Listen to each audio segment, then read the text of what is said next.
Hello friends. स्वागत है आपका आपके अपने यूट्यूब चैनल केंद्र एकेडमी में। Friends, UP triple S C PET द्वारा 29 अक्टूबर 2023 को जो सेकंड शिफ्ट में पूछा गया था प्रश्न, उन सभी प्रश्नों को जो जीके जीएस के जितने भी सारे प्रश्न हैं उन सभी प्रश्नों को इस सेशन में डिस्कस करेंगे। ये प्रश्न आपके एग्ज़ाम के दृष्टिकोण से यानी पेड 2025 के एग्ज़ाम के दृष्टिकोण से काफ़ी इंपॉर्टेंट होंगे, इसलिए चैनल पर पहली बार आए हो तो चैनल को सब्सक्राइब कर लीजिएगा, बेल आइकन को दबा दीजिएगा ताकि आपको रेगुलर अपडेट मिलता रहे। फ्रेंड्स, हम लोग इसकी पिछली वाली कक्षाओं में जो है हमने 28 अक्टूबर 29 अक्टूबर की फर्स्ट शिफ्ट और सेकंड शिफ्ट की जितने भी सारे प्रश्न थे उन सभी प्रश्नों को हमने डिस्कस किया है। यदि आपने देखा नहीं होगा तो इसकी प्लेलिस्ट बना दी गई है, आप उसको जाके देख सकते हैं। आज ये हमारी पहली क्लास है 29 अक्टूबर जो सेकंड शिफ्ट में पूछा गया था, उन सभी प्रश्नों को आज इस सेशन में डिस्कस करेंगे। ठीक है, तो प्लीज़ चैनल को सब्सक्राइब कर लीजिएगा। ठीक है, चलिए शुरू करते हैं। पहला प्रश्न हमारा है कि हाल ही में जो है भारत और निम्नलिखित में से किस देश के नेताओं ने जलवायु महत्वाकांक्षा, डिकार्बोनाइजेशन और स्वच्छ ऊर्जा पर सहयोग बढ़ाने और पार्टियों के यूएनएफसीसी सम्मेलन के 28वें सत्र के सार्थक परिणाम प्राप्त करने के लिए मिलकर काम करने की प्रतिबद्धता जताई है। इसमें हम लोग ऑप्शन की बात करेंगे तो ऑप्शन जो ए है संयुक्त अरब अमीरात, यूएई, सिंगापुर, जापान और नेपाल।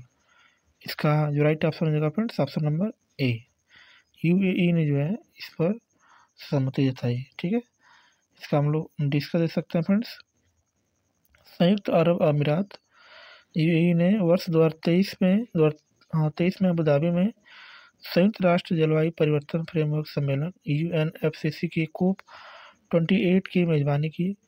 कोप 26 को वर्ष 2020 में स्थगित कर दिया गया था, जो नवंबर 2021 में ब्रिटेन के ग्लासगो शहर में आयोजित हुआ तथा कोप 29 2024 के अजरबैजान राजधानी बाकू में प्रस्तावित है। भारत और संयुक्त अरब अमीरात यूएई ने जलवायु महत्वाकांक्षा, डिकार्बोनाइजेशन और स्वच्छ ऊर्जा पर सहयोग बढ़ाने और पार्टियों के यूएनएफसीसी सम्मेलन के 28वें सत्र के सार्थक परिणाम प्राप्त करने के लिए मिलकर काम करने की प्रतिबद्धता जताई है। ठीक है, आगे नेक्स्ट हमारा प्रश्न है फ्रेंड्स कि ने 2020 समारोह के तीसरे वर्ष के अवसर पर विशेषता और संसाधनों को साझा करने के साथ साथ भारतीय सांकेतिक भाषा में गुणवत्तापूर्ण शिक्षण संस्थानों के सह-विकास के लिए एनआईओएस के साथ समझौता किया है। कौन किया है? सीबीएसई, आईएसएलआरटीसी, एनसीईआरटी और ऑप्शन डी की बात करेंगे तो इसका ऑप्शन जो है आईआईएससी। इसका जो राइट ऑप्शन होगा फ्रेंड्स ऑप्शन नंबर बी, आईएसएलआरटीसी जो है इसका राइट ऑप्शन है। ठीक है, इसका हम लोग डिस्कस दे सकते हैं फ्रेंड्स। आईएसएलआरटीसी ने एनईपी 2020 समारोह के तीसरे वर्ष के अवसर पर विशेषज्ञता और संसाधनों को साझा करने के साथ साथ भारतीय सांकेतिक भाषा में गुणवत्तापूर्ण शिक्षण के संस्थानों के विश्व विकास के लिए एनआईओएस के साथ समझौता ज्ञापन पर हस्ताक्षर किए हैं। राष्ट्रीय शिक्षा नीति 2020 के तहत प्रारंभिक बचपन की शिक्षा के महत्व को पहचानता है और 3 से 6 वर्ष के बच्चों के लिए सार्वभौमिक की वकालत करता है। यह बच्चों के संज्ञानात्मक, सामाजिक और भावनात्मक विकास के लिए एक मजबूत आधार प्रदान करता है। ठीक है, आगे नेक्स्ट हमारा प्रश्न है फ्रेंड्स कि भारत सरकार ने 2030 तक ऊर्जा मिश्रण में की हिस्सेदारी 15% बढ़ाने का लक्ष्य रखा है। इसमें हम लोग ऑप्शन देख सकते हैं फ्रेंड्स। ऑप्शन ए की बात करेंगे तो सौर ऊर्जा, ऑप्शन बी प्राकृतिक गैस, ऑप्शन सी जल विद्युत, ऑप्शन डी की बात करेंगे तो कोयला। इसका जो राइट ऑप्शन होगा friends option number B, B जो इसका राइट ऑप्शन है। यानी भविष्य में जो है 2030 तक जो है इसको लक्ष्य रखा गया 15% का। वर्तमान में भारत में ऊर्जा बास्केट में प्राकृतिक गैस की हिस्सेदारी 6.7% है। भारत सरकार ने इसे 2030 तक ऊर्जा मिश्रण में प्राकृतिक गैस की हिस्सेदारी बढ़ाकर 15% करने का लक्ष्य रखा है। ठीक है, आगे नेक्स्ट हमारा प्रश्न है फ्रेंड्स, निम्नलिखित में से किसने हाल ही में भारत में प्रशिक्षुता पारिस्थितिकी तंत्र को मजबूत करने के लिए NAPS national apprenticeship promotion scheme में DBTT director benefit transfer launch किया है? इसका हम लोग ऑप्शन देख सकते हैं। ऑप्शन की बात करेंगे तो ऑप्शन नंबर ए जो है श्री पीयूष गोयल, श्री धर्मेंद्र प्रधान, श्री रमेश पोखरियाल, श्री BBR सुब्रमण्यम। इसका राइट ऑप्शन होगा फ्रेंड्स ऑप्शन नंबर बी इसका जो है राइट ऑप्शन है, यानी श्री धर्मेंद्र प्रधान जो है इसका राइट ऑप्शन है। ठीक है, इसका हम लोग डिस्कस दे सकते हैं फ्रेंड्स। नेशनल अप्रेंटिस जो है प्रमोशन स्कीम के उद्घाटन का श्री धर्मेंद्र प्रधान ने किया था। नेशनल अप्रेंटिसशिप प्रमोशन स्कीम को 2016 में शुरू किया गया था। वर्ष 2016 के बाद 31 जुलाई 2023 तक 25 लाख युवा ट्रेनिंग ले चुके हैं। 2.6 लाख युवा वित्त वर्ष 2023-24 में ट्रेनिंग ले चुके हैं। इसका उद्देश्य युवाओं को क्वालिटी ट्रेनिंग उपलब्ध कराना है। भारत सरकार ने 34 केंद्रीय योजनाओं के तहत कवर की गई है। वंचित आबादी को सीधे लाभ देने हेतु कार्यक्रम 1 जनवरी 2013 को शुरू किया गया है। ठीक है, आगे नेक्स्ट हमारा प्रश्न है फ्रेंड्स, गुइलेन बैरिन सिंड्रोम के मामले में वृद्धि के कारण निम्नलिखित में से किस देश ने राष्ट्रीय आपातकाल की घोषणा की है? इजराइल, म्यांमार, जिम्बाब्वे और पेरू। राइट ऑप्शन होगा फ्रेंड्स ऑप्शन नंबर डी जो इसका राइट ऑप्शन है, पेरू इसका राइट ऑप्शन है। इसका डिस्कस दे सकते हैं फ्रेंड्स। दक्षिण अमेरिका महाद्वीप में पेरू देश ने एक दुर्लभी न्यूरोलॉजिकल विकार में गुइलेन बैरी सिंड्रोम के मामले में भारी वृद्धि होने के कारण देश में 90 दिनों तक राष्ट्रीय स्वास्थ्य आपातकाल की जो है घोषणा की है। ठीक है, आगे नेक्स्ट हमारा प्रश्न है फ्रेंड्स कि निम्नलिखित में से किस रेलवे स्टेशन को यूनेस्को का एशिया पैसिफिक सांस्कृतिक विरासत पुरस्कार मिला है? Kacheguda railway station Telangana, Howrah railway station Paschim Bengal और ऑप्शन सी की बात करेंगे तो इसमें लिखा है पंचकुला रेलवे स्टेशन महाराष्ट्र और गुंतकल रेलवे स्टेशन आंध्र प्रदेश। इसका राइट ऑप्शन होगा फ्रेंड्स ऑप्शन नंबर सी इसका जो है राइट ऑप्शन है, यानी बायकुला रेलवे स्टेशन जो महाराष्ट्र है इसको जो है इसमें शामिल किया गया है। ठीक है, इसका हम लोग डिस्कस देख सकते हैं फ्रेंड्स। इसमें देख सकते हैं कि प्रतिष्ठित जो है यूनेस्को का एशिया पैसिफिक सांस्कृतिक विरासत पुरस्कार मुंबई स्थित बायकुला रेलवे स्टेशन को प्रदान किया गया है। इस पुरस्कार की घोषणा नवंबर 2022 में की गई थी, जबकि जुलाई 2023 में प्रदान किया गया था। ठीक है, आगे जो हमारा प्रश्न लिखा है फ्रेंड्स, सह्याद्री पर्वत श्रृंखला में स्थित लोकप्रिय पहाड़ी किले का नाम बताइए जिसे दी ईगल्स नेस्ट के नाम से जाना जाता है? कासा किला, शिवनेरी किला, रंगाना किला और तोड़ा किला। इसका राइट ऑप्शन होगा फ्रेंड्स ऑप्शन नंबर डी, तोड़ा किला को जो है इस नाम से जाना जाता है। ठीक है, सह्याद्री पर्वत श्रृंखला में स्थित लोकप्रिय पहाड़ी किले का नाम तोड़ा किला जिसे द ईगल नेस्ट के नाम से जाना जाता है। यह पर्वत श्रृंखला पश्चिमी घाट भी कहते हैं। यह भारतीय राज्यों तमिलनाडु, केरल, कर्नाटक, गोवा, महाराष्ट्र और गुजरात से होकर गुजरता है। ठीक है, आगे नेक्स्ट हमारा प्रश्न है फ्रेंड्स कि हाल ही में नागरिक उड्डयन मंत्री श्री ज्योतिरादित्य सिंधिया ने उत्केला हवाई अड्डे का उद्घाटन किया, जो भारत के निम्नलिखित में से किस राज्य उड़ान योजना के तहत एक क्षेत्रीय हवाई अड्डा है? इसमें हम लोग ऑप्शन की बात करेंगे तो ऑप्शन जो है उड़ीसा, पश्चिम बंगाल, मणिपुर और छत्तीसगढ़। इसका राइट ऑप्शन होगा फ्रेंड्स ऑप्शन नंबर ए, ये जो है इसका राइट ऑप्शन है, एंड उड़ीसा में जो है इसका क्षेत्रीय हवाई अड्डा है। इसका हम लोग देख सकते हैं डिस्कस। उड़ान की बात करेंगे तो उड़े देश का आम नागरिक इसका पूरा नाम होता है, के तहत उत्केला हवाई अड्डे का उद्घाटन नागरिक उड्डयन मंत्री श्री ज्योतिरादित्य सिंधिया ने किया था। यह हवाई अड्डे उड़ीसा राज्य में स्थित है। इस योजना के तहत क्षेत्रीय हवाई अड्डों की वित्तीय व्यवहारिकता पर जोर दिए बिना उड़ान संचालन की लागत को कम करके VGF के रूप में वित्तीय सहायता के माध्यम से मार्गों को वित्तीय रूप में व्यवहार बनाना शामिल है। ठीक है, आगे नेक्स्ट हमारा प्रश्न है, संयुक्त राज्य अमेरिका में निम्नलिखित में से किस राज्य ने अक्टूबर महीने को हिंदू विरासत माह घोषित किया है? फ्लोरिडा, सैन फ्रांसिस्को, ओहियो और जॉर्जिया।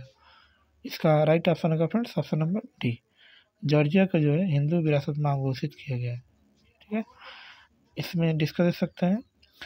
संयुक्त राज्य अमेरिका को जॉर्जिया राज्य के भीतर जीवंत हिंदू अमेरिकी समुदाय के योगदान पहचानने एवं जश्न मनाने के लिए आधिकारिक तौर पर 23 में अक्टूबर माह को हिंदू विरासत माह के रूप में जो है इसको नामित किया गया। ठीक है, आगे नेक्स्ट हमारा प्रश्न है फ्रेंड्स कि हाल ही में निम्नलिखित में से किस देश ने घोस्ट शार्क नामक एक स्वायत्त रोबोटिक अंडरसी वारफेयर वाहन को डिजाइन और निर्माण किया है? Option A Bharat, Germany, New Zealand और ऑस्ट्रेलिया। इसका जो राइट ऑप्शन होगा फ्रेंड्स ऑप्शन नंबर बी जो इसका राइट ऑप्शन है, यानी जर्मनी में जो है इस वाहन को जो है डिजाइन और निर्माण किया गया है। ठीक है, इसका देख सकते हैं डिस्कस। घोस्ट शार्क नामक जो है स्वायत्त रोबोटिक अंडरसी वारफेयर वाहन का उद्घाटन और निर्माण ऑस्ट्रेलिया ने किया है। यह 36 फुट लंबी और रोबोट पर सबमरीन है। ठीक है, ऑस्ट्रेलिया, सॉरी फ्रेंड्स, इसका जो राइट ऑप्शन हो जाएगा फ्रेंड ऑस्ट्रेलिया इसका राइट ऑप्शन है, सॉरी। ठीक है, आगे नेक्स्ट हमारा प्रश्न है फ्रेंड्स कि घोड़े की नाल के आकार के पातालकोट घाटी का रमणीय दृश्य प्रदान करने वाला तमिया हिल स्टेशन भारत के निम्नलिखित में से किस राज्य में स्थित है? ऑप्शन की बात करेंगे तो ऑप्शन ए जो है कर्नाटक, ऑप्शन बी जो है Goa, option D Puducherry, D Madhya Pradesh. Right option होगा friends option number D, Puducherry में जो है ये जो है स्थित है।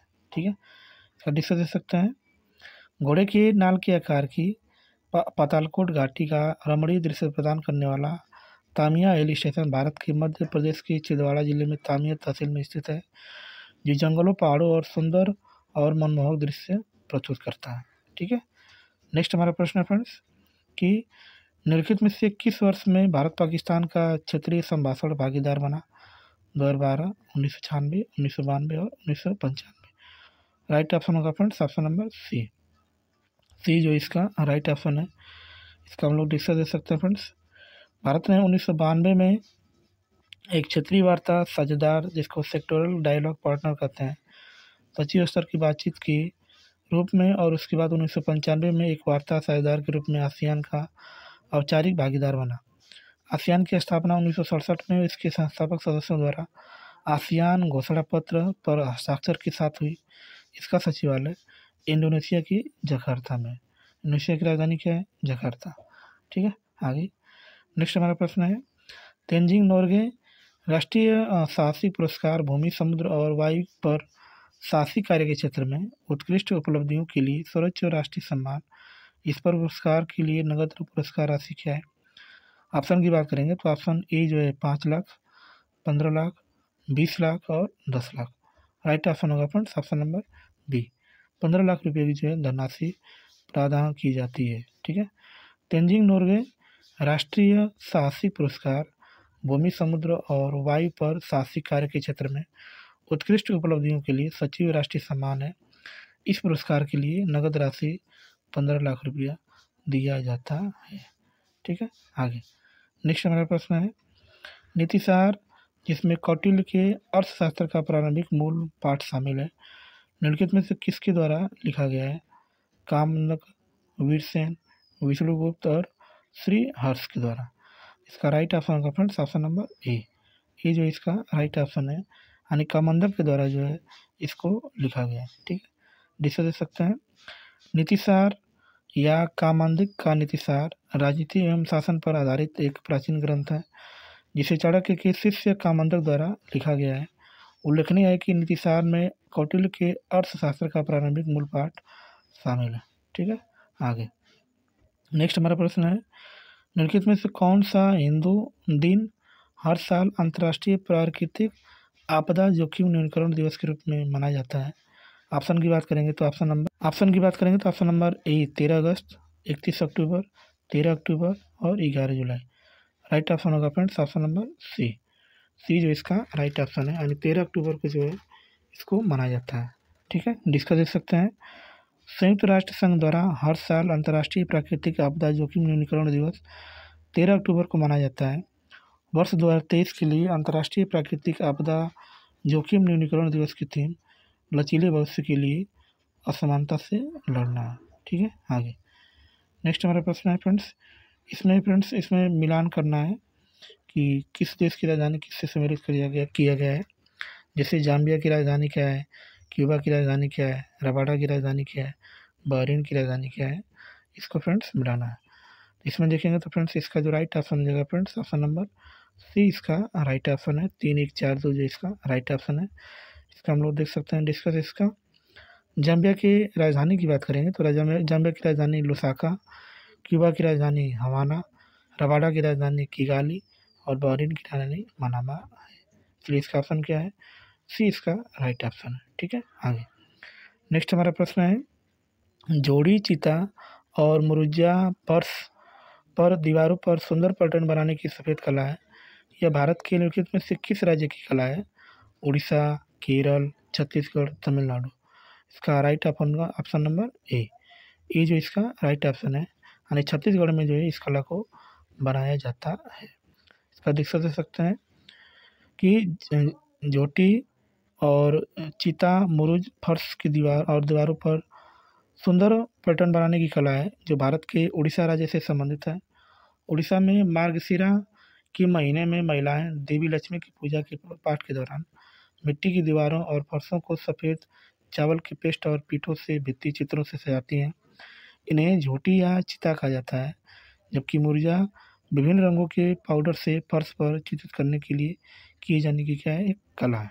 ठीक है, नेक्स्ट हमारा प्रश्न है, भारत के महान त्रिकोणमिति संरक्षण का काम 10 अप्रैल 1802 को मद्रास में शुरू हुआ, जब मद्रास देशांतर से संबंधित एक आधारभूत माप किया जाता था।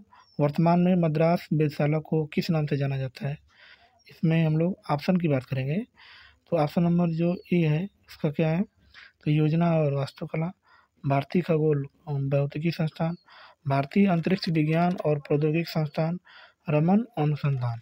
ठीक है, इसका राइट ऑप्शन हो जाएगा फ्रेंड्स ऑप्शन नंबर बी इसका राइट ऑप्शन है। इसका देख सकते हैं इसका डिस्कस। भारतीय खगोल भौतिकी संस्थान की उत्पत्ति मद्रास वेधशाला से मानी जाती है, जो 1786 ईस्वी में शुरू हुआ था। इस वेधशाला को 1899 में कोडाईकनाल तमिलनाडु में स्थानांतरित किया गया है। इसका नाम बदलकर कोडाईकनाल वेधशाला कर दिया गया। ये एक चूड़ और सौर और तारकीय वेधशाला है। ठीक है, आगे नेक्स्ट हमारा प्रश्न है फ्रेंड्स कि निम्नलिखित में से कौन सा भारत का पहला रोबोट डिजाइन, निर्माण, संचालन और हस्तांतरण मॉडल आउटडोर स्टेडियम है? ऑप्शन ए की बात करेंगे तो स्पोर्ट्स हब तिरुवनंतपुरम, और ऑप्शन बी की बात करेंगे तो जवाहरलाल नेहरू अंतर्राष्ट्रीय stadium Kochi, Kozhikode corporation EMS stadium Kozhikode, Mahatma Gandhi stadium Salem, और ऑप्शन इसके बात करेंगे तो ऑप्शन नंबर ए इसका राइट ऑप्शन है। यानी भारत का पहला जो डिजाइन मॉडल स्टेडियम उसका नाम क्या है, स्पोर्ट्स हब, और ये कहाँ है तो तिरुवनंतपुरम में। ठीक है, इसका हम लोग देख सकते हैं इसका डिस्कस। भारत का पहला DBO2 डिजाइन, निर्माण, संचालन एवं हस्तांतरण मॉडल आउटडोर स्टेडियम भारत के केरल के तिरुवनंतपुरम जिले में स्थित स्पोर्ट्स हब है। पहले इसे त्रिवेंद्रम इंटरनेशनल के नाम से इसको जाना जाता था। ठीक है, आगे देखते हैं।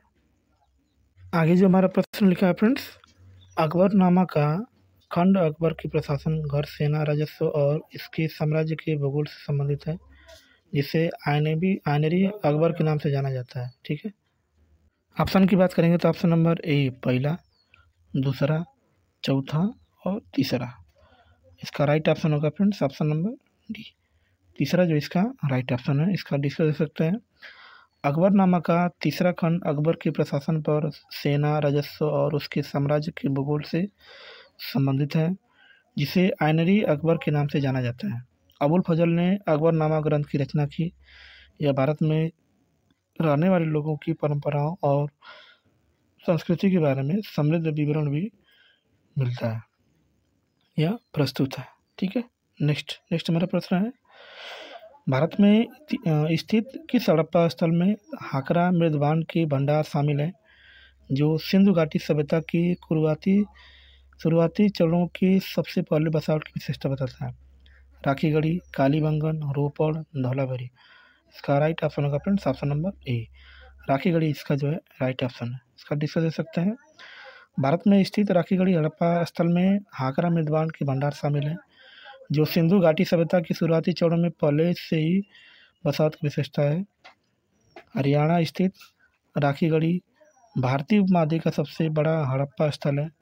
प्रोफेसर शिंदे ने राखीगढ़ी से जुड़े शोध में अहम भूमिका निभाई है। ठीक है, आगे नेक्स्ट हमारा प्रश्न है कि माना जाता है कि गौतम बुद्ध जो ने अंतिम अनुभूति के लिए बोध गया जाने से पहले 6 साल तक निम्नलिखित में से किस स्थान पर पवित्र पूर्वक ध्यान किया था। ऑप्शन की बात करेंगे तो option number A Lumbini, Sarnath, Dongreshwari गुफा, कुशीनगर। इसका राइट ऑप्शन होगा फ्रेंड्स ऑप्शन नंबर सी जो इसका राइट ऑप्शन है। इसका हम लोग डिस्कस दे सकते हैं फ्रेंड्स। बौद्ध धर्म में ऐसा माना जाता है कि बोध गया जाने से पहले गौतम बुद्ध ने डोंगेश्वरी गुफा में कई साल तक लगभग 6 वर्ष तक तपस्या की थी।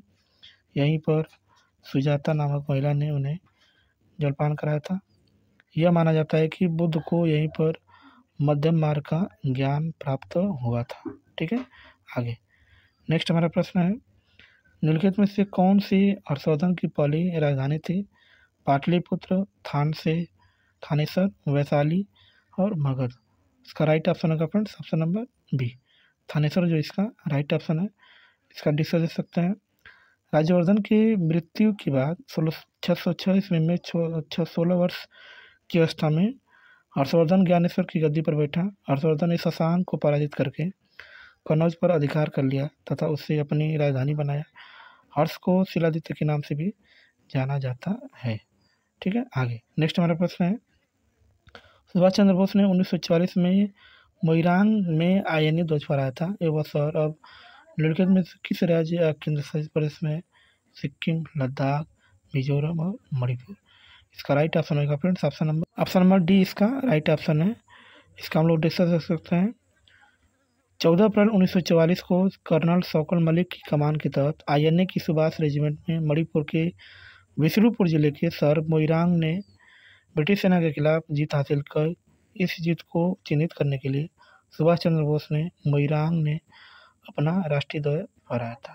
ठीक है फ्रेंड्स, तो चलिए फ्रेंड्स आज के लिए इतना ही। मिलते हैं नेक्स्ट क्लास में ऐसे ही शानदार प्रश्नों के साथ। जो शेष प्रश्न रह गए हैं हम लोग अगली वीडियो में इसको पूरा देखेंगे फ्रेंड्स। तो चैनल पर पहली बार होंगे तो चैनल को सब्सक्राइब कर लीजिएगा, बेल आइकन को दबा दीजिएगा ताकि आपको तुरंत रेगुलर अपडेट मिलता रहे।